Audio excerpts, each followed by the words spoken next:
विजयामध्ये या पलूस कडेगाव मतदारसंघातील सर्वसामान्यांचे, गोरगरिबांचे, माता भगिनींचे आशीर्वाद, सर्व तरुण कार्यकर्त्यांची साथ, काँग्रेस पक्षाचे कार्यकर्ते, स्वर्गीय पतंगरावजी कदम साहेबांच्या विचाराने काम करत असणारे सर्व कार्यकर्ते, आदरणीय मोहनराव कदम दादांचे आशीर्वाद, त्यांचं मार्गदर्शन, राष्ट्रवादी काँग्रेस पक्षाचे नेते आदरणीय अरुण अण्णा, शिवसेनेचे सर्व आमचे सहकारी आणि राष्ट्रवादी काँग्रेस पक्षाचे सर्व कार्यकर्ते, हे सर्वांनी गेले 20-25 दिवस जी मेहनत केली, अशा सर्व माझ्या कार्यकर्त्यांची मी मनापासून या ठिकाणी आभार मानतो।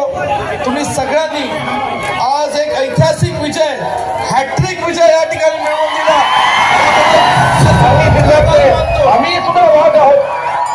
सांगली जिल्ह्याचा मी एकटा वाघ नाही, पलूस कडेगावचे तुम्ही सगळे वाघ आहात, तुम्ही सगळे वाघ आहात। कारण या महाराष्ट्राच्या निकालामध्ये आज आपला मतदारसंघ हा पलूस कडेगाव विधानसभा मतदारसंघ हा पतंगरावजी कदम साहेबांच्या विचाराचा, हे आभारी ठेवण्याचं काम तुम्ही या ठिकाणी केलेलं आहे। आणि म्हणून सर्व कार्यकर्त्यांना माझी विनंती आहे, तुमचा सगळ्यांचा जोश उत्साह पाहून मी थोड्या वेळ इथेच थांबून सगळ्यांना भेटेल।